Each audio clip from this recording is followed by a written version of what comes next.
is God good love's will for my life. See, today we are letting things go up in smoke. Right? We're going to release that which no longer serves us. Right? You willing to do that today? At least something, maybe one thing. Maybe you can find one thing that you're willing to let go of.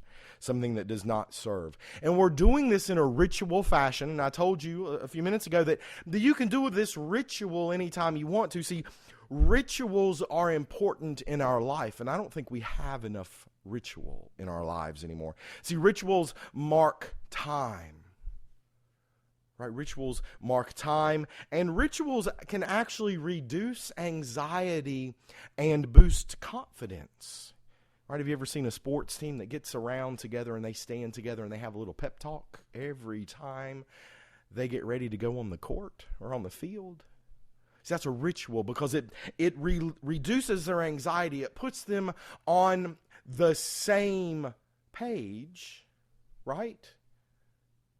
And it brings confidence. And so when we do rituals, we unite with the Christ of our being. We're already united, right? We're already one with the Christ of our being, but it brings our awareness back. We get distracted. Anybody get distracted? Or is it just me? Yes, yeah, I know. We all get distracted a little bit. So we get to bring our awareness back through a ritual, and it helps us to alleviate grief.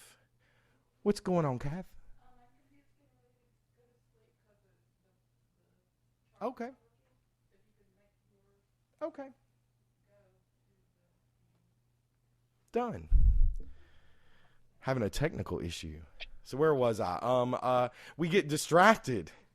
I love how Spirit just shows up and goes, hey, we get distracted, right? And so we do rituals so that we bring our awareness back, right? And it can help us alleviate grief, right? That's why we have rituals when we lose people, right? We have rituals when we perform well, right? We have celebrations. But see, here's the thing. All of our rituals, all of them are about one specific thing. They are about reminding us that we are alive. Right? They are reminding us of this power of life. Right? And we know that life is consciousness. So our rituals bring us back to the awareness of our consciousness that we are always here in this moment trying to expand. Right? We're trying to expand our consciousness to not be a victim in this world, but to have verity consciousness, to know our oneness with each other, with all of creation, to know our oneness with the Christ Spirit. So we have rituals, and we're going to do a ritual today to help us feel grounded, to help us feel in control. And why is it even more important today, in today's age and time, to feel grounded and in control? It's because when there is uncertainty in the world, we feel unmoored, right? And so a ritual can help bring us back to the truth. And have y'all seen any uncertainty in the world today? I mean, specifically today. Like, I am completely unmoored by the fact that Betty White is gone. Right? I mean, I thought she was going to live forever. I was kind of hoping. Because she made me laugh. Remember, laughter is my superpower. So we at Unity know that we know that we're not victims, right? We don't keep showing up here if we believe that we're victims in life. We know that we are in control of how we experience this manifest reality. Right? We have those 5 Unity principles. You're like, Todd, you forgot to read those. No, I didn't. We're going to read them later. Right? So we have these 5 foundational principles, and we know that whatever we focus our thoughts and feelings upon controls our experience of this manifest life, right? We know this. And so we bring our attention to this truth, and then we use our tools, right? We use our spiritual practices to shape our experience. Now, what are our spiritual practices? We talk about them every week, you know? Prayer and meditation, right? Who has a daily practice of prayer and meditation? That's great. If you don't yet, I invite you to consider that. I invite you to consider that because it will help shape your experience. And see, we also have in our toolbox, we have these 12 powers that are represented by these 12 candles, right? Everybody remember the 12 powers? Let's recite them together. Or you can just say them after me. Faith, strength, wisdom, love, power, imagination, understanding, will, order, zeal, release, life. That was our practice run. We're going to do it now, but we're going to claim them, right? We're going to say this with intention, and we're going to call forth these powers of our being. So let's say them again. You ready? Faith. Faith. Claim it. Yes. Strength. Wisdom. Love. Power. Imagination, understanding, will, order, zeal, release, and life. These are all available to us now. These are all available to us as we shape our experience of this incredible playground of life.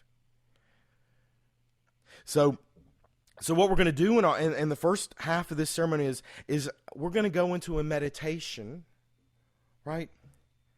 And as we go into this meditation, what I want to invite you to focus on is this, is that the desire of my heart is God, good, love's will for my life. Right? The desire of my heart is God, good, love's will for my life. Right, see, the Christ of your being has called you here now, right?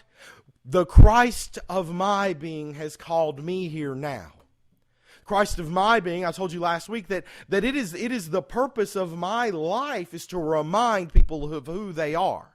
And you are an individualized eternal expression of the Christ. You are God, good, love expressing at the point of view. I'm here to remind you of that. And I need you to figure out what it is that you are here to do. What is Christ as you showing up right now to do in this world? Right? Because that is the desire of your heart. I promise you. That is the desire of your heart, and that is God, good, love's will for you. And so as you focus on that,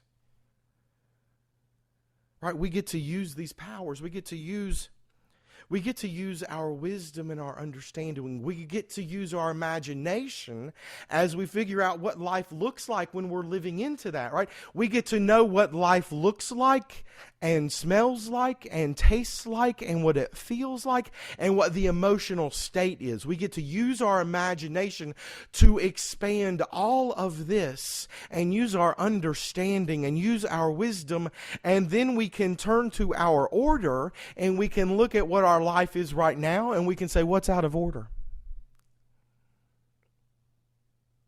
You get that? Because if we know what we're here to do and we're not doing it, something's out of order, and whatever's out of order is something that we can release. Right? We can release it. We can use that power of release, of renunciation. We can let go that which does not serve us so that we can pick up that which we are meant to do. You feel that? Y'all feel that? I want to see some nods, some heads nodding online. I see a couple. Okay. And so we have to be willing to look at that, and we have to have a willingness to release it. Yes? If you remember our study of the power of will, sometimes we're willful, right? We know that, and I know the right way to do this, right? And sometimes that's the ego showing up and not the I am showing up. So we want to make sure that we are showing up with our willingness and not our willfulness, so that we see what we are willing to release. And I'll tell you right now that sometimes there are things in life that we are unwilling to release, right? Some of y'all know that I used to manage a medical practice, and one of the things that we used to talk about in staff meetings is sometimes there are people who are not willing to be well. Right, because there is a payoff to being ill, because maybe when you're not well, you're getting the attention that you desire from friends or family. Right, being well means that maybe you're not going to get some sort of assistance that you think you can't survive without. So we have to be willing. So I want you to get in touch with your willingness and be willing to accept the good that divine mind wants to provide to you. Right? And you're going to get even more than you can imagine when you are willing to step into saying, I am that I am has called me here to do this. Whatever this is, you get to decide. Excuse me. So, I want you to be who I am is calling you to be. I want you to be who I am is calling you to be. So let's imagine this. I would like for you, if it's comfortable, maybe close your eyes, but I want you to just become aware of your breathing. Become aware of your breathing in this moment and start considering, what is it? What is the Christ of your being calling you to be in this moment?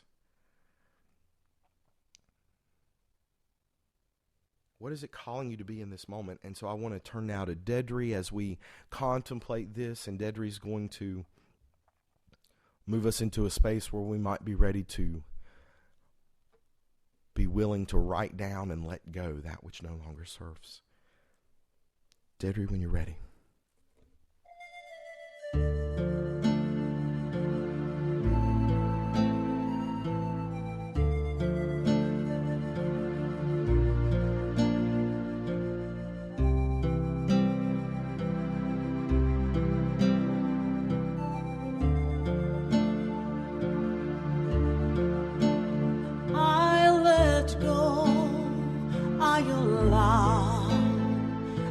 Accept and I trust in the light.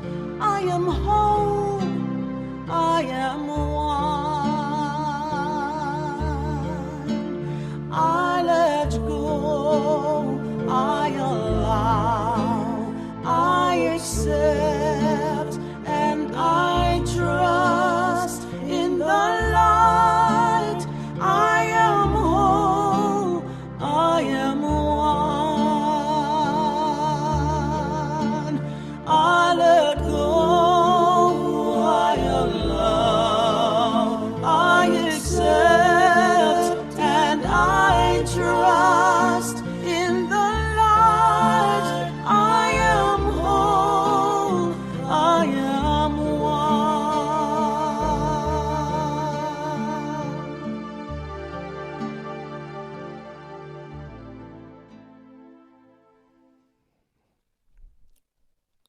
So from this still space, we see that which we are called to do. We know that which the individualized, eternal presence of Christ as us has shown up to do.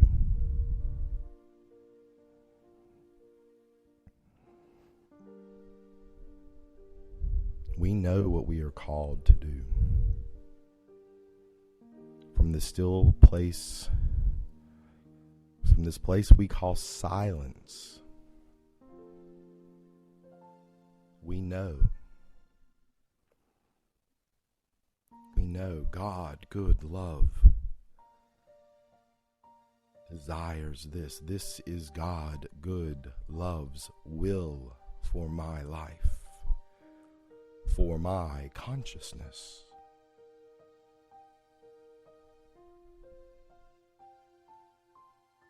This is who I am called to be now.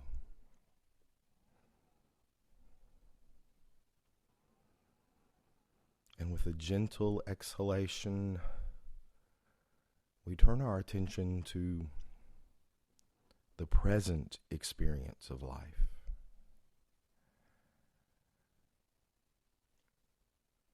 We notice that which is not in alignment with what we are called to do, who we are called to be now.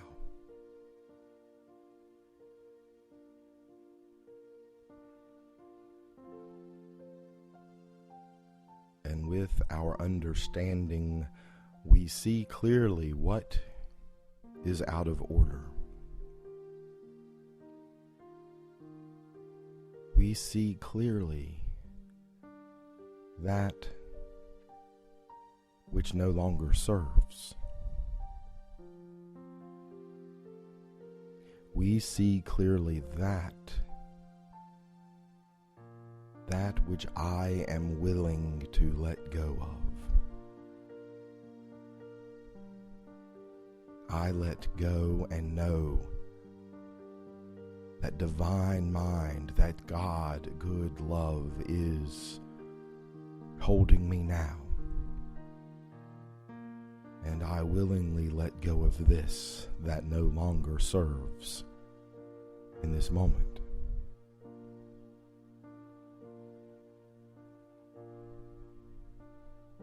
So with this awareness, with grateful expectancy, we bring our awareness back to this moment, to this space where we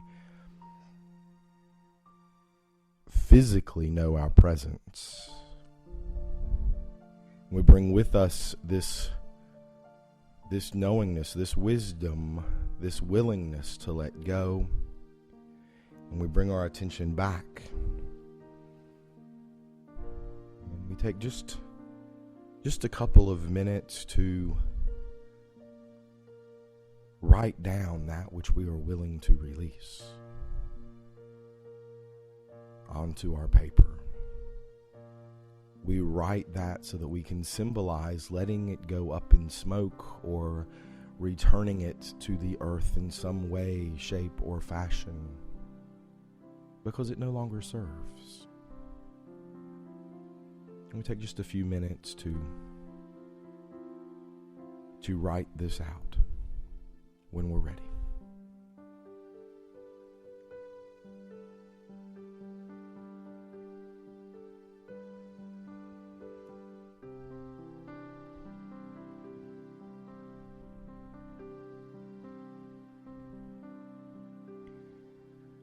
For those joining us in our Zoom sanctuary, you also have an option of putting in the chat what you might want to release, and I will write it on a sheet of paper and release it here in our sanctuary.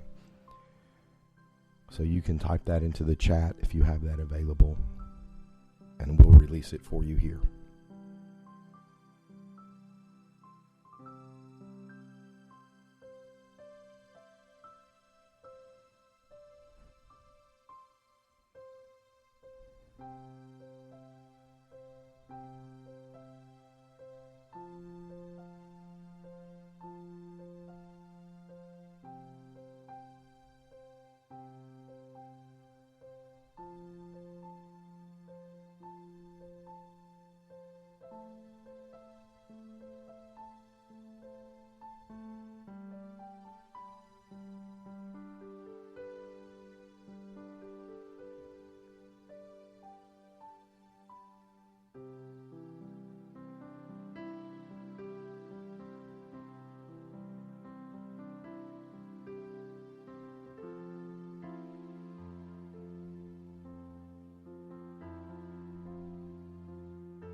So as you are ready, I'm going to ask one of our ushers to come up here and just help monitor at the front. And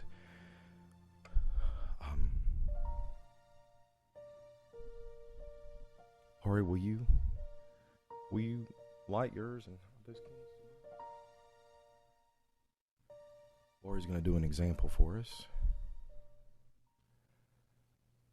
See how easy that was, and it's all gone. It's all gone. I'm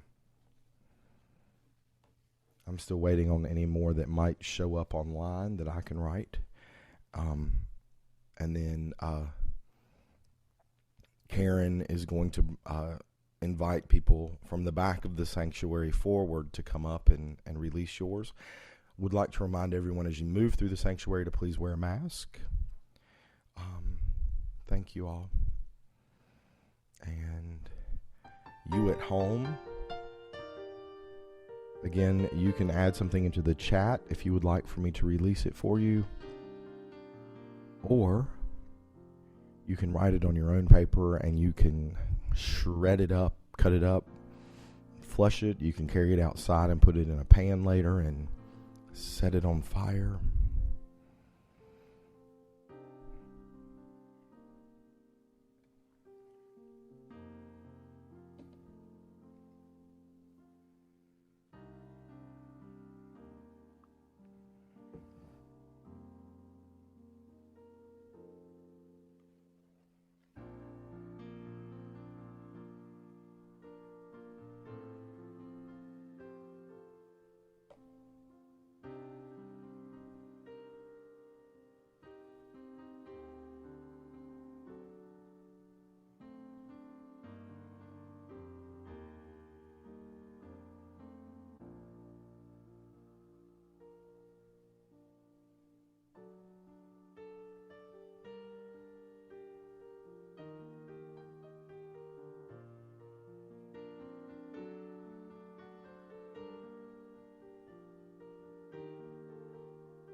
Be sure to grab your white stone and your marker here in the sanctuary.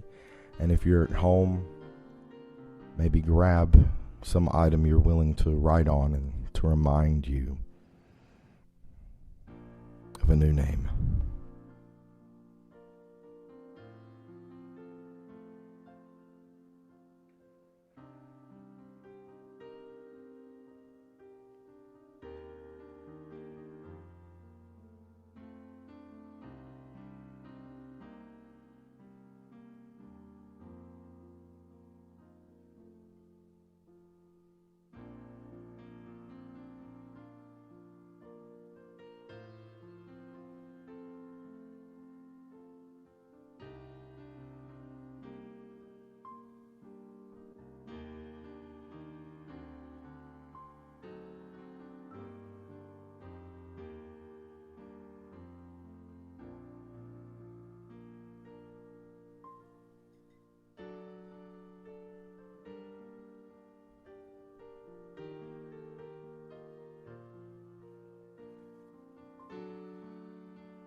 So take a deep breath right now. Thank you, Karen. Take a deep breath right now and focus in on gratitude. I am grateful for the unlimited wellspring of life. See, be grateful for this unlimited wellspring within you that is willing willingness to let go of that which no longer serves. So we know that that which no longer serves, it doesn't mean that it's bad or wrong. It just means it no longer serves, right? See, when you came up here in the sanctuary, you saw our burning bowl is decorated with a bunch of seed pods,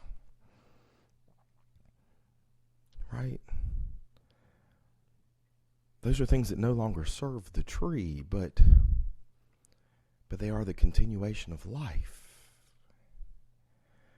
See, our life is consciousness. It is always increasing, always expanding. And so we simply say thank you for this opportunity, for this process of life, for us to let go and have new life in new ways. Yes? So it is. And so we have just done the first part of our ceremony. We have just let things go up in smoke. Up in smoke. Say that. Up in smoke. We gotta wake up again, right? And so this idea of up in smoke, this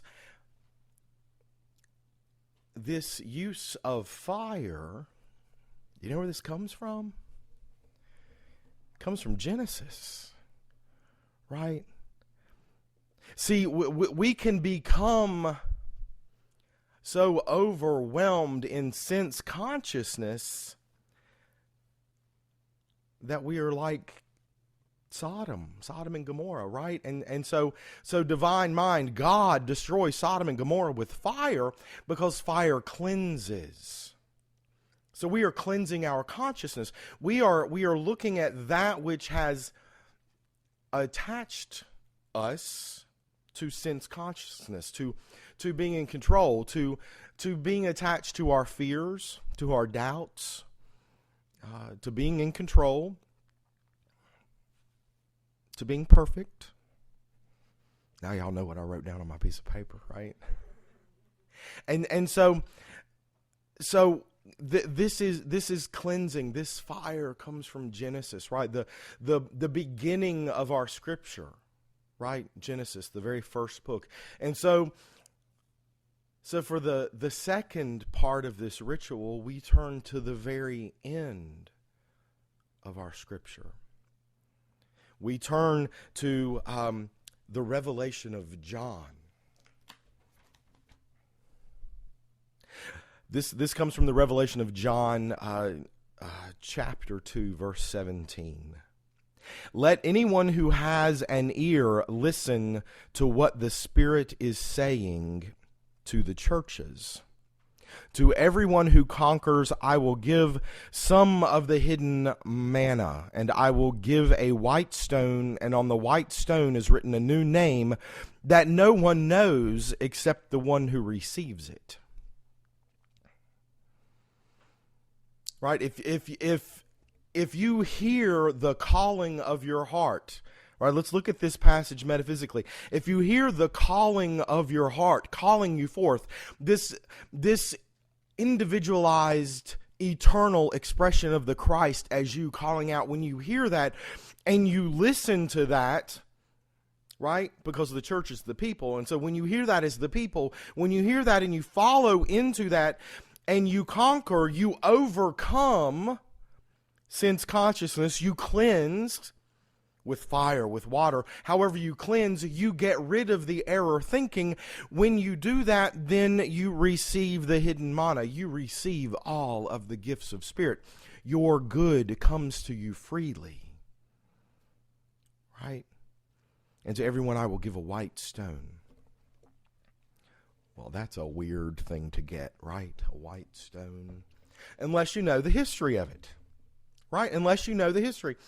And there are a couple of different ways that Bible scholars have explained this white stone. Some would say that in Greece, if there was a jury and you were guilty, the jury member, if they thought you were guilty, they would toss out a black stone.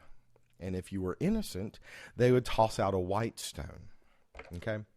And we know that the Christ of our being that lives in truth, that there is an innocence, so there is a purity of spirit when we live from the Christ of our being. We know that it used to be that if you were a prisoner and you served your sentence, you would be given a white stone. And that way, if someone came up and they're like, oh, you're supposed to be in prison, you must have escaped, the white stone that you could present meant, I've served my time and I am free. Right?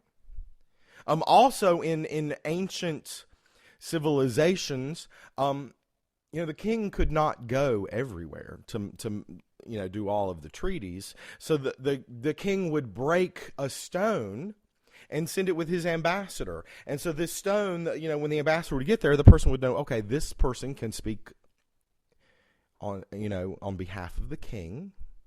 And if that person got in trouble, they could send that stone back to the king. And when the king got it and they put it together, he's like, oh, there's trouble. And he could send his army. Right? So there's all kinds of symbolism in this stone. But the one I really like is that in Rome, the Roman customs were that we had these athletes, right? The athletes would compete to win, and if you won, you got a white stone that had your name on it, and that stone was your ticket into a party. How fun. If you win, you get a party. If you overcome, you get a party. If you overcome sense consciousness, then you are invited to receive all the good, all of the love that you can't even imagine. So we get invited into this experience of overcoming. And Emily Cady, who wrote Lessons in Truth, she wrote this: the white stone is a cleansed consciousness, right? A cleansed consciousness, our thinking and feeling natures, a cleansed consciousness that is ready to accept the revelation of our true relationship to God. So this stone that you have, here in the sanctuary, let me find it. This stone that you have, this represents your willingness to understand and to accept your true relationship to Christ, to God mind, to truly accept the truth that you are an individualized, eternal expression of the divine. That's who you are. Now, I don't know what you're supposed to do, but you do. If you get quiet, if you sit in the silence and stop paying attention to what the ego is telling you and sit in the truth of who you are, there is something that you are called to do. And I've told you this before. As soon as you start doing that, we get closer to peace on earth. Right? We get closer. When we start living this way, we are a light up into the world. We become these lights in the world, showing other people the way, and other people are encouraged to join us in this path of living from this truth. And when we live from this truth, we invite peace on earth. Now, isn't that a kind of a high and mighty goal? Well, the I am that I am is not calling you for anything less than to show up and be who you are called here to be. All right, when the mind, when our consciousness is unenlightened and filled with conflicting beliefs, it cannot accept the good news of our divinity. So we release that. So that's what we just did. We just released some of that stuff that gets in the way of us knowing. Right? Knowing in our thoughts and in our feelings from this secret place, we have to know our divinity, our expression of the divinity. So I'm hoping you're willing to know that today. And so you have a stone. You have a stone. And so, Kath, let's put our 12 powers up for people to see.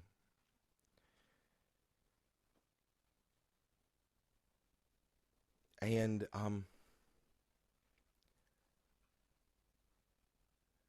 perhaps the name that will come to you in this meditation will be one of our powers. Maybe it will reflect one of our principles.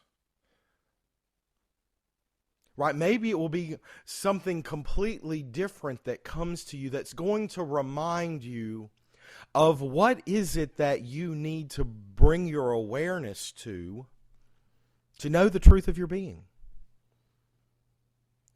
Right? What do you need to bring your awareness to remind you of your own divinity? Right? There are no right or wrong answers. This is what's coming through you, right? This is what's coming as the Christ to you. And so I want to invite Dedri to unmute and prepare us for another meditation as we consider what this name might be. This name that when we see it, when we hear it, that it reminds us of our own divinity. And maybe it's something that you have to work on so that you can know yourself as the eternal, individualized expression of Christ. Dedri, I really will shut up this time and let you sing.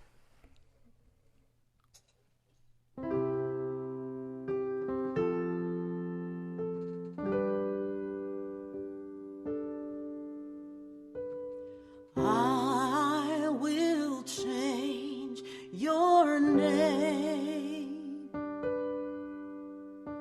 You shall no longer be called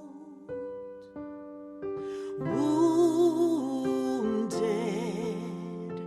outcast, lonely, or afraid. I will change your name. Your new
God's grace.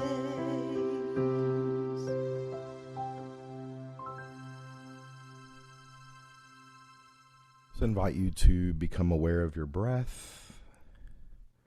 If it's comfortable, close your eyes. From this still, soft place within,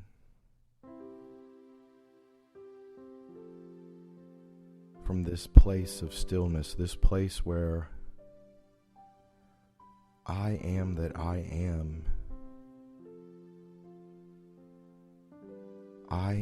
that I am has sent me now. From this place, there is an inner realization of victory over error states of consciousness. There is an inner realization of who I am.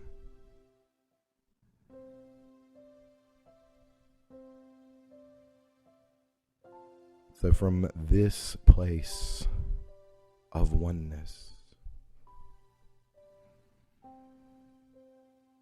I invite you to use your power of imagination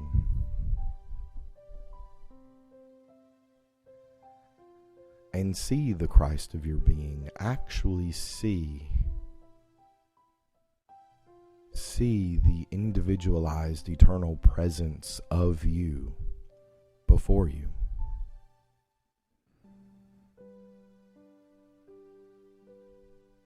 And this presence holds in its hands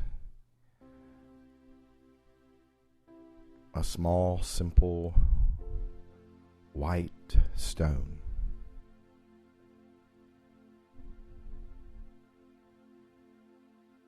And if you hold out your hands, the eternal presence of you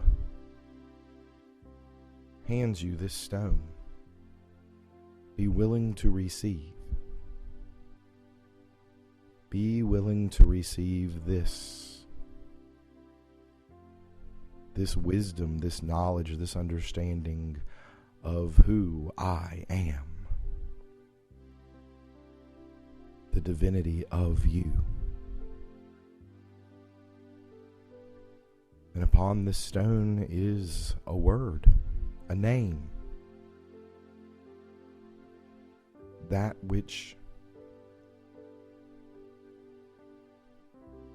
reminds you every time you see this name, every time you hear it spoken, every time this word shows up, it brings you back to the truth of who you are, to the eternal longing that lives as you, that has come forth to be here in this world, to have the experience of being present, of living, of loving, of learning. This name that you recognize. And so I invite you, as you come back to your space, to the time and the presence where you are now, bring this name with you. Bring this name into your conscious mind.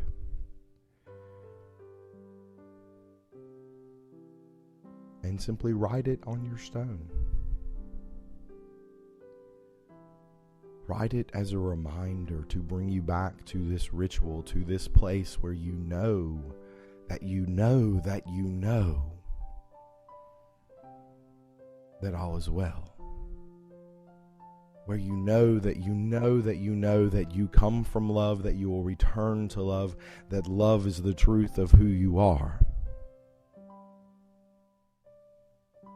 Where you know that I am has sent me now.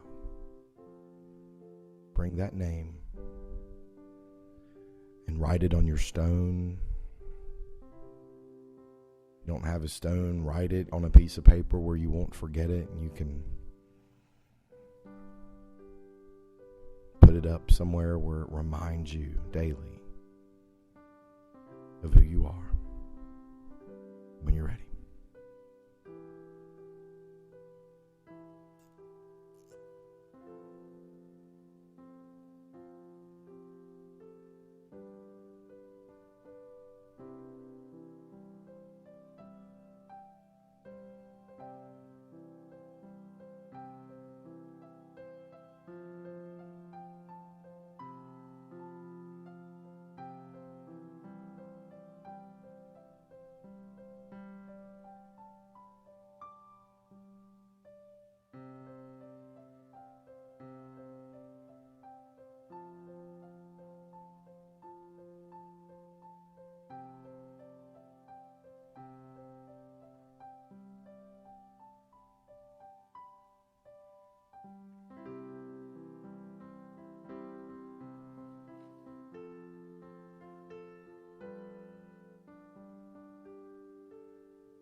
So from this truth,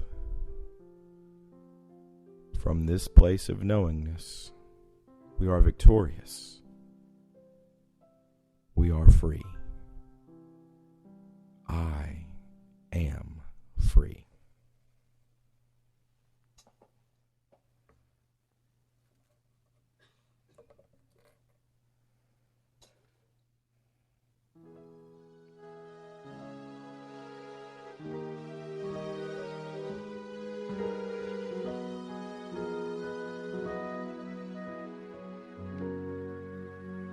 I'm grateful to have learned the truth. I've listened to the words my heart has spoken.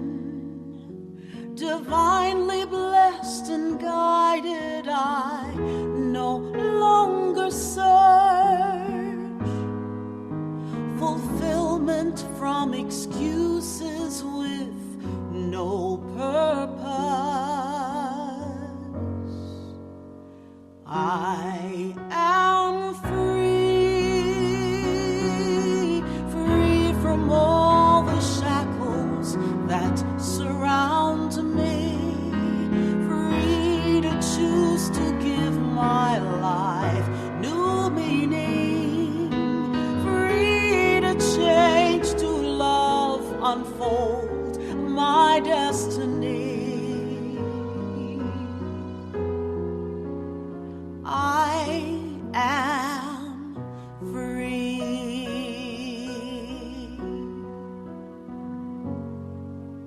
I lift the veils that shadowed me. I see the love and beauty that abound to me. No longer cling to thoughts I thought protected me. I've braved it all, and now I live with purpose. I am free,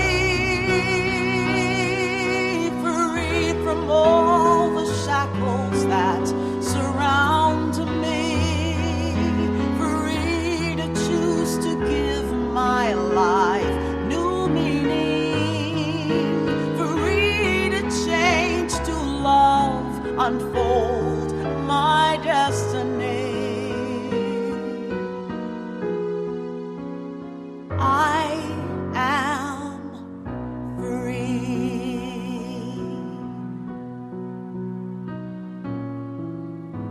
I bless my past mistakes.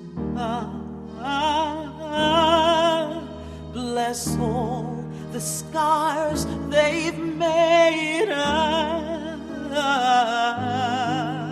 I bless them all, the lessons learned, they brought me where I am today.